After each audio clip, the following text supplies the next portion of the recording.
The crowd noise spikes before the snap. A rookie quarterback checks once, twice, then sprints left, touchdown. 2 drives later, a rookie back lowers his shoulder at the goal line. Ball across the plane, game over. Phones light up, odds swing, and in the nation's biggest market, you can feel the money move in real time.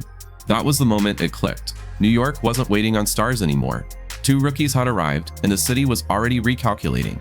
To see how that happened so fast, we need to rewind to the night the market flinched, then follow the dollars and the culture that followed. MetLife was tense, then loud, then unhinged. Jackson Dart didn't look like a caretaker, he looked like a problem. He kept the ball on zone read, forced linebackers to pause, then punished that hesitation. On 3rd and 6, he sold play action just long enough to freeze the safety, drilled a slant, and New York inhaled it once. Meanwhile, across the river in bars that wear both green and blue on the same wall, Cam Scatebo's name started surfacing on betting slips and group chats. One play would become a signature. Motion in, fake orbit, direct snap. Scatebo knifed through an arm tackle and churned 4 extra yards. That's when people started recalculating parlays, then texting their merch guy. Here's what nobody expected: how quickly attention would turn into price signals. The in-game live line swung 7 points on the second rookie touchdown. Prop markets adjusted within 2 snaps. QB rush attempts ticked up, anytime scorer odds compressed for both players. By the time the 4th quarter started, the book had built a new dart category: over-under designed runs. That doesn't happen for rookies unless the market believes the call sheet has changed. In suites, sponsors were watching phones more than the field. An apparel rep messaged, "Place a hold on 5,000 units, Giants 15, Jets 44. A beverage partner flagged the clip of Scatebo's short yardage rumble and asked for digital rights by morning. Micro stories piled up. A Midtown memorabilia shop owner left early to unlock his store. He'd learned this timing from Linsanity and Judge's rookie summer sell, while the city's still buzzing. He was right. By sunrise, pre-orders for dart jerseys doubled his weekend average. Scatebo game-worn listings hit 5 figures on auction trackers. The number wasn't national yet, but it screamed local demand. On field level, the human shift was louder than the metrics. Veterans found their stride under a different cadence. Dart's huddle voice was firm, quick, no theatrics. Then he'd nod to Scatebo, and you could feel the offense settle. The coaches leaned into it. More RPO looks, motion that forced communication on defense. Meanwhile, a special teams gunner yelled on the sideline, "We're punching back," and the defense fed off it. Sacks, takeaways, a swagger that had been missing. What changed the most, fast, was identity. For a few seasons, New York football sounded like excuses, injury lists, and what-ifs. That night, the story shifted to pressure. Not the media kind, the option kind. Force linebackers to guess, make safeties tackle in space, punish passive fronts. The rookies made it tangible. A coach's diagram is abstract until a runner breaks through contact and a quarterback turns the corner. Once it's on tape, it's on the league's desk by Monday, and on bettors' dashboards by Sunday morning. While the broadcast replays kept looping the touchdowns, a subtler ripple started. Ticket exchange prices for the next home games ticked up 12% within 2 hours. Secondary market fees didn't drive that. Expectation did. Fans were buying a feeling. The promise that the drive-ending checkdown might now be a drive-extending keeper. That 3rd and 2 was no longer a penalty to punt, but a dare. New York pays for hope that looks like force. The rookies delivered exactly that. Force you could measure in yards after contact, and in the sound of 80,000 people rising before the snap. The night ended with 2 conversations happening at once. In locker rooms and Ubers, players talked about trust, about how quickly schemes felt natural. In group chats and sportsbooks, the city talked about units, futures, and the sudden premium on rookie props. 2 languages, same conclusion, something moved. The next morning, algorithms noticed what fans felt. Clips of Dart's rig keep and Scatebo's short yardage violence cleared 1 million views before lunch. On team channels, engagement ratios spiked. Off-platform, creator compilations outran official posts. That matters in New York because attention is a convertible asset. You can trade it for inventory velocity, sponsor deliverables, and leverage in media negotiations.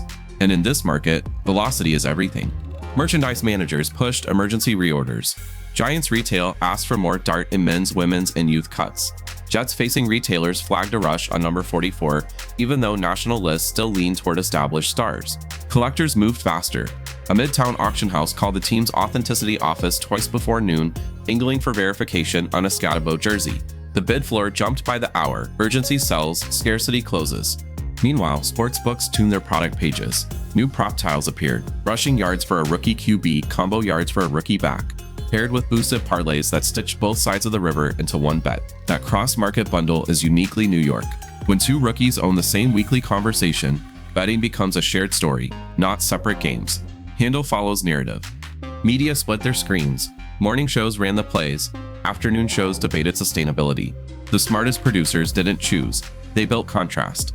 A YouTube thumbnail put Dart and Scatabo side by side with a question: scheme or stars? Viewers clicked because it felt like a mystery with money on the line. Advertisers followed the heat. A sneaker brand pivoted mid-campaign, securing a reactive digital buy on the Giants and Jets' next 2 home weeks. Not a long-term deal, just a sprint to ride the wave while cost per view was still cheap compared to the lift. Inside the buildings, culture shifted in practical ways. Meeting scripts shortened. Practice periods leaned into option checks and backfield disguises that fit both players. That cohesion sells to fans because it looks like purpose. It also sells to corporate partners because predictability of identity makes creative easier. Brands know what footage they'll get, how to tie it to outcomes, and which post-game shots convert. Here's the quiet financial engine: secondary transactions and peripheral spend. When game day confidence rises, Uber trips to the Meadowlands increase, bars fill an hour earlier, and post-game hangs last longer. Multiply that across 2 fan bases in 1 metro, and you've got an uptick in weekend revenue that outpaces a box score. Local businesses see it first. A deli by Penn Station sold out of blue bagels by noon, and green by 3. It's kitsch, but it's cash. Of course, New York asks for more than a good week. Sustainability decides what sticks. Defenses adjust, film circulates, markets normalize. But attention has already paid out in the near term. The social spikes teach teams what fans want to see. Helmet-off moments, sideline exchanges, tiny leadership tells. A clip of Scatabo telling Dart, "You call it, I'll hit it," would do more for conversion than any highlight in a vacuum because it sells trust. Trust is sticky. It brings people back even if the next box score dips. And sponsors aren't just buying highlights, they're buying cadence. If the city learns to expect design runs on primetime downs, a brand can tailor a 5-second bumper to that heartbeat and hit recall every time the quarterback tucks the ball. That's not abstract. It's frequency paired with identity, and it converts. Meanwhile, athletes become their own media companies. Dart's follower counts tick up, his DMs fill with offers. Scatabo's personality, earnest, a little unfiltered, all effort plays well on short form. He doesn't need national top 50 merchandise rankings to win this segment. He needs consistent moments that feel like him and the distribution the market gives. When it cares, the city already cares. Attention became currency the minute the line moved during that game. Since then, it's been traded for jerseys, prop handles, CPMs, and seat upgrades. The dollars will ebb with results, but the identity shift lingers. 2 rookies gave New York a story it can spend. The league watched that tape, then started closing the windows. Edge defenders stopped chasing the back. They sat on Dart and made him hand it. Safety rotations got faster. Linebackers triggered downhill in the mesh, and what felt like free yards turned into crowded alleys. That's where the test lives in New York. Momentum buys attention. Adjustments decide value. Stakes first. If the RPO stress vanishes, so do those prop boosts. The jersey rush and the premium on home dates. Fans don't pay for an idea. They pay for points and collisions that keep coming. For Dart, that means he's got to win throws that don't cheat leverage. Boundary comebacks into tight cushions. Second window dig routes when the hook defender isn't biting. Teams will spy him with a plus athlete and dare him to progress. The passer rating chatter won't be background noise anymore. It becomes a weekly referendum on whether this is a fad or a foundation. He doesn't need to be perfect. He just has to punish the first coverage that overplays his legs. For Scatabo, the cost is physical. He runs like every carry is a debt to be paid in contact.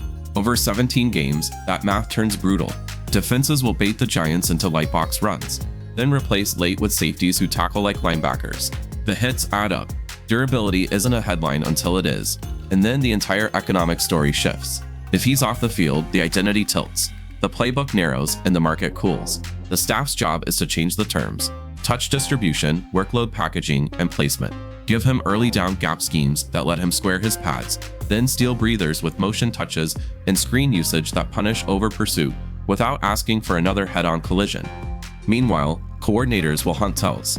Does Dart's footwork change on give versus keep? Does Scatabo's alignment predict power versus counter? New York learned from Linsanity, from Judge's rookie surge, from every flash that faded. If the league solves your rhythm, the city stops humming. That's why the counterpunch matters. Move the launch point.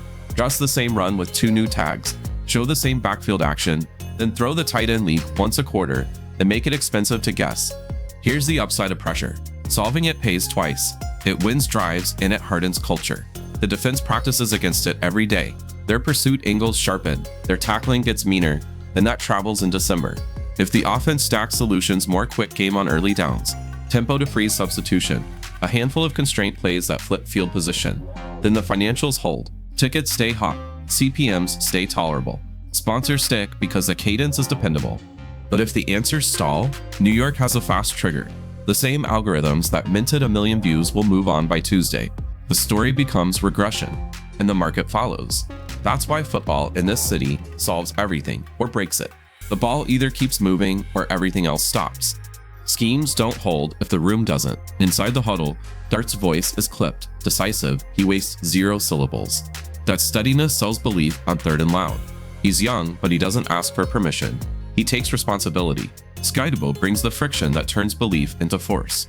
He's the guy who bangs helmets in warm-ups and laughs through it. The one who finds linemen after practice to rep the same double team until the combo feels like muscle memory. Get this? Veterans watch that and recalibrate. It's easier to buy a role when the rookies are spending more than they ask. Coaches can call heavier installs because the edges of the roster feel included. The rookies pull them in, and the camera loves it. A 6-second clip of Scatabo handing the ball to his right guard after a score plays like a brand spot without a logo. A shot of Dart tapping his chest after a misread, then hitting the same concept later for a chunk gain, teaches the audience what leadership looks like. That's the engine: accountability that travels, energy that multiplies, and tiny habits that survive losing quarters. New York backs action, not promises, and 2 rookies handed the city a new rhythm to bet on, buy into, and show up for.